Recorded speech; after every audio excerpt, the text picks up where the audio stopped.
എന്തെങ്കിലും ആയോ എന്നാണ് ചോദ്യം. ഒന്നും ആയില്ല എന്നാണ് ഉത്തരം. പക്ഷേ എന്തെങ്കിലും ആകും. അതുമായി ബന്ധപ്പെട്ട വലിയൊരു സൂചന ഇപ്പോൾ ലഭിച്ചിട്ടുണ്ട്. കേരളത്തിലെ മുഖ്യമന്ത്രിയെ തിരഞ്ഞെടുക്കുന്ന വിഷയം തന്നെയാണ് പറഞ്ഞു വരുന്നത്. കേരളത്തിലെ കോൺഗ്രസ് രാഷ്ട്രീയത്തിൽ ഒരിക്കൽ കൂടി അധികാരത്തിനു വേണ്ടിയുള്ള ജീർണിച്ച വടംവലികൾ മറനീക്കി പുറത്തു വരികയാണ്. ഒരു ജനകീയ പ്രസ്ഥാനം എന്നതിലുപരി കേവലം അധികാര കസേരകൾ വെട്ടിപ്പിടിക്കാനുള്ള ചില ഉപജാപക സംഘങ്ങളുടെ കൂട്ടായ്മ മാത്രമായി കോൺഗ്രസ് അധപ്പതിച്ചിരിക്കുന്നു എന്നതിൻ്റെ ഏറ്റവും പുതിയ ഉദാഹരണമാണ് ഇപ്പോൾ തിരുവനന്തപുരത്തും ഡൽഹിയിലുമായി അരങ്ങേറുന്ന നാടകങ്ങൾ. നിയമസഭാ തെരഞ്ഞെടുപ്പ് ഫലം പുറത്തു വന്നതിന് പിന്നാലെ മാധ്യമങ്ങൾ പടുത്തുയർത്തിയ ചില വ്യാജ പ്രതിച്ഛായകൾ ചീട്ടുകൊട്ടാരം പോലെ തകർന്നു വീഴുന്ന കാഴ്ചയാണ് കേരളം ഇപ്പോൾ കാണുന്നത്. തിരഞ്ഞെടുപ്പ് പ്രക്രിയ പൂർത്തിയായപ്പോൾ സ്വാഭാവികമായും മുഖ്യമന്ത്രി കസേരയിലേക്ക് താനെത്തും എന്ന ഉറപ്പിൽ വി.ഡി. സതീശൻ നടത്തിയ കരുനീക്കങ്ങൾ മുഴുവൻ പിഴച്ചിരിക്കുന്നു. എന്നാൽ ഇവിടെ ഏറ്റവും വലിയ രാഷ്ട്രീയ ട്വിസ്റ്റ് അതല്ല. ഹൈക്കമാൻഡിൻ്റെ പേരിൽ ഡൽഹിയിലിരുന്ന് ചരട് വലിക്കുന്ന കെ.സി. വേണുഗോപാൽ നേരിട്ട് മുഖ്യമന്ത്രിയാകും എന്നായിരുന്നു ഇതുവരെയുള്ള പൊതുവിലയിരുത്തലുകൾ. എന്നാൽ ഡൽഹിയിലെ മാധ്യമപ്രവർത്തകരിൽ നിന്നും എ.ഐ.സി.സി. വൃത്തങ്ങളിൽ നിന്നും ഇപ്പോൾ ലഭിക്കുന്ന ഏറ്റവും പുതിയതും ആധികാരികവുമായ വിവരങ്ങൾ മറ്റൊന്നാണ്. കെ.സി. വേണുഗോപാൽ കേരളത്തിൻ്റെ മുഖ്യമന്ത്രി കസേരയിലേക്കില്ല. പക്ഷേ കെ.സി. വേണുഗോപാൽ ചൂണ്ടിക്കാണിക്കുന്ന ആൾ, അദ്ദേഹം നിർദ്ദേശിക്കുന്ന വ്യക്തി കേരളത്തിൻ്റെ മുഖ്യമന്ത്രിയാകും. കോൺഗ്രസിനുള്ളിലെ ജനാധിപത്യമെന്നത് കേവലം പ്രഹസനമാണെന്നും അത് ഡൽഹിയിലെ ഒരു വ്യക്തിയുടെ വിരൽത്തുമ്പിലേക്ക് ചുരുങ്ങിയിരിക്കുന്നുവെന്നും ഈ സംഭവ വികാസങ്ങൾ അടിവരയിടുന്നു. ഇടതുപക്ഷ പാർട്ടികളിലെ പോലെ താഴെത്തട്ടിൽ നിന്നുള്ള ജനാധിപത്യപരമായ തീരുമാനങ്ങൾക്ക് പകരം ഡൽഹിയിൽ നിന്നുള്ള കൽപ്പനകൾ അടിച്ചേൽപ്പിക്കുന്ന കോൺഗ്രസ് സംസ്കാരം ഇവിടെ പൂർണ്ണ രൂപത്തിൽ പുറത്തു വരികയാണ്. ആരാണ് ആ നിർദ്ദിഷ്ട വ്യക്തി? കോൺഗ്രസിൻ്റെ ചരിത്രം അറിയാവുന്നവരെ പോലും ഞെട്ടിക്കുന്ന ഒരു പേരാണ് ഡൽഹിയിലെ എ.ഐ.സി.സി. ആസ്ഥാനത്ത് നിന്നും ഇപ്പോൾ പുറത്തു വരുന്നത്. രമേശ് ചെന്നിത്തല. അതെ, കഴിഞ്ഞ കുറേ കാലങ്ങളായി സംസ്ഥാന രാഷ്ട്രീയത്തിൽ പൂർണ്ണമായും ഒതുക്കപ്പെട്ടിരുന്ന വി.ഡി. സതീശനും കൂട്ടരും ചേർന്ന് ബോധപൂർവം മൂലക്കിരുത്തിയ അതേ രമേശ് ചെന്നിത്തലയാണ് കെ.സി. വേണുഗോപാൽ മുഖ്യമന്ത്രി സ്ഥാനത്തേക്ക് നിർദ്ദേശിച്ചിരിക്കുന്നത്. ഇതൊരു കേവലമായ രാഷ്ട്രീയ തീരുമാനമോ ചെന്നിത്തലയോടുള്ള സ്നേഹപ്രകടനമോ അല്ല, മറിച്ച് കൃത്യമായ ഗ്രൂപ്പ് വൈരാഗ്യത്തിൻ്റെയും അധികാര വടംവലിയുടെയും അക്കൗണ്ട് തീർക്കലാണ്. വി.ഡി. സതീശനൊരു കാരണവശാലും കേരളത്തിൻ്റെ മുഖ്യമന്ത്രിയാകരുത് എന്ന ഒറ്റ അജണ്ട മാത്രമേ കെ.സി. വേണുഗോപാലിനും അദ്ദേഹത്തിൻ്റെ ഡൽഹി കേരള സംഘങ്ങൾക്കുമുള്ളൂ. സതീശൻ മുഖ്യമന്ത്രിയായാൽ അത് ഭാവിയിൽ പാർട്ടിയിലെ തൻ്റെ ചോദ്യം ചെയ്യപ്പെടാത്ത അധികാരത്തിന് മങ്ങലേൽക്കുമെന്നും സതീശൻ പുതിയൊരു അധികാര കേന്ദ്രമായി മാറുമെന്നും കെ.സി. വേണുഗോപാലിന് നന്നായി അറിയാം. അതുകൊണ്ട് തന്നെയാണ് തനിക്ക് പൂർണ്ണമായും നിയന്ത്രിക്കാൻ കഴിയുന്ന, എന്നാൽ സതീശൻ്റെ ഏറ്റവും വലിയ രാഷ്ട്രീയ ശത്രുവുമായ രമേശ് ചെന്നിത്തലയെ തന്നെ കെ.സി. വേണുഗോപാൽ കേരള മുഖ്യമന്ത്രി കസേരയിൽ അവരോധിക്കാൻ പോകുന്നത്. ജനങ്ങളുടെ പിന്തുണയോ തിരഞ്ഞെടുക്കപ്പെട്ട എം.എൽ.എമാരുടെ ഭൂരിപക്ഷമോ അല്ല, ഡൽഹിയിലെ ഒരൊറ്റ നേതാവിൻ്റെ സ്ഥാപിത താൽപ്പര്യം മാത്രമാണ് കോൺഗ്രസിൽ രാജാധികാരിയെ തീരുമാനിക്കുന്നത് എന്നത് എത്രത്തോളം ജനാധിപത്യ വിരുദ്ധമാണെന്ന് ഈ തീരുമാനം വ്യക്തമാക്കുന്നു. ജനങ്ങൾ വോട്ട് ചെയ്യുന്നത് ഈ ഡൽഹി നാടകങ്ങൾക്കല്ല എന്ന് കോൺഗ്രസ് നേതൃത്വം സൗകര്യപൂർവ്വം മറക്കുന്നു. ഈ പറയുമ്പോൾ എല്ലാം പറയണമല്ലോ. കഴിഞ്ഞ കുറച്ച് വർഷങ്ങളായി കേരളത്തിലെ കോൺഗ്രസിനെ ഒരു പ്രൈവറ്റ് ലിമിറ്റഡ് കമ്പനി പോലെയാണ് വി.ഡി. സതീശൻ കൊണ്ടു നടന്നത്. വലതുപക്ഷ മാധ്യമങ്ങളുടെ പൂർണ്ണ പിന്തുണയോടെ താനൊരു ചോദ്യം ചെയ്യപ്പെടാത്ത നേതാവാണെന്ന ഒരു മിഥ്യാബോധം അദ്ദേഹം നിരന്തരം സൃഷ്ടിച്ചെടുത്തു.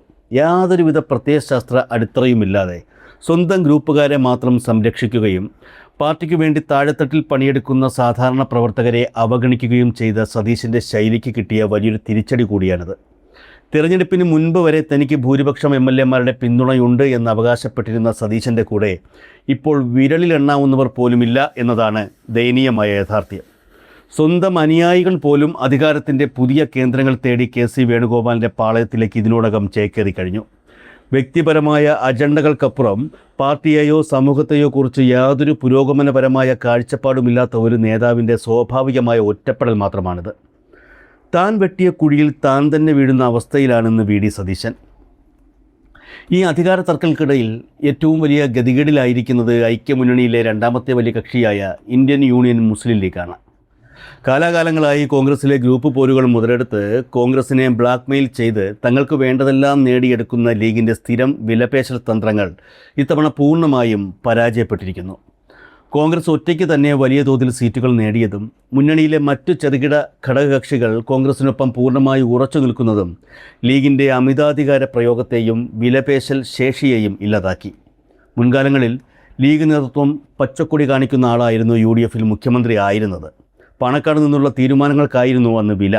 എന്നാൽ ഇന്നത്തെ പുതിയ രാഷ്ട്രീയ സാഹചര്യത്തിൽ കോൺഗ്രസിൻ്റെ ആഭ്യന്തര കാര്യങ്ങളിൽ ഇടപെടാനോ മുഖ്യമന്ത്രിയെ തീരുമാനിക്കാനോ ലീഗിന് യാതൊരു അർഹതയുമില്ലാതായി.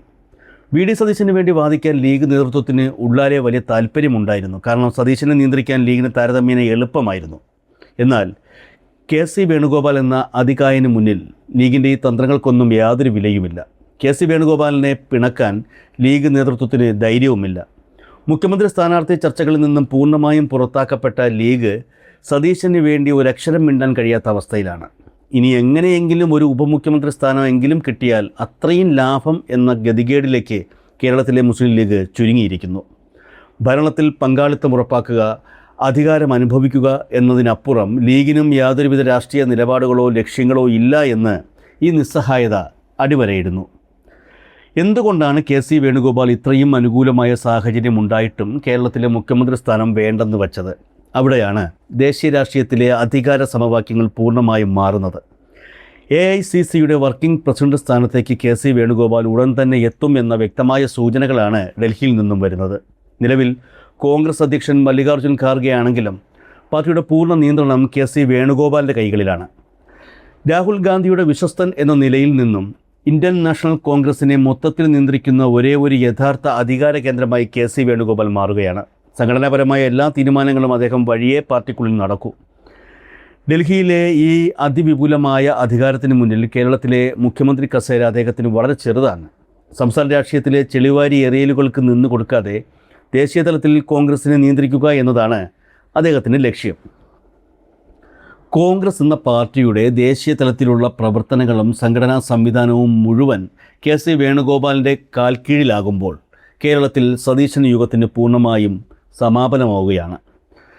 ഈ സതീശൻ യുഗം എന്നത് തന്നെ ചില വലതുപക്ഷ മാധ്യമങ്ങൾ സൃഷ്ടിച്ചെടുത്ത ഒരു പുകമറ മാത്രമായിരുന്നു എന്ന് കാലം തെളിയിക്കുകയാണ്.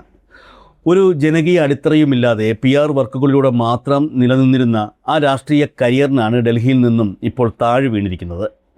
ഇനിയുള്ള കാലം കേരളത്തിലെ കോൺഗ്രസിൽ വി ഡി സതീശനൊരു വാക്കുപോലും പറയാൻ കഴിയാത്ത രീതിയിൽ അദ്ദേഹം ഒറ്റപ്പെടും. ഒരുപക്ഷെ ഇനി KPCC അധ്യക്ഷനെ തീരുമാനിക്കുന്നതിൽ പോലും സതീശന് യാതൊരു റോളും ഉണ്ടാകില്ല. രമേശ് ചെന്നിത്തലയെ മുഖ്യമന്ത്രിയാക്കുന്നതിലൂടെ കെ സി വേണുഗോപാൽ ലക്ഷ്യമിടുന്നത് കേരളത്തിലെ തൻ്റെ ആധിപത്യം ഉറപ്പിക്കുക എന്നത് മാത്രമാണ്. ജനങ്ങളുടെ പ്രശ്നങ്ങളോ നാടിൻ്റെ വികസനമോ അല്ല, മറിച്ച് കേവലം അധികാരത്തിൻ്റെ സമവാക്യങ്ങൾ മാത്രമാണ് കോൺഗ്രസ് രാഷ്ട്രീയത്തെ നയിക്കുന്നത് എന്ന് ഈ അധികാര വടംവലികൾ വീണ്ടും വീണ്ടും തെളിയിക്കുന്നു.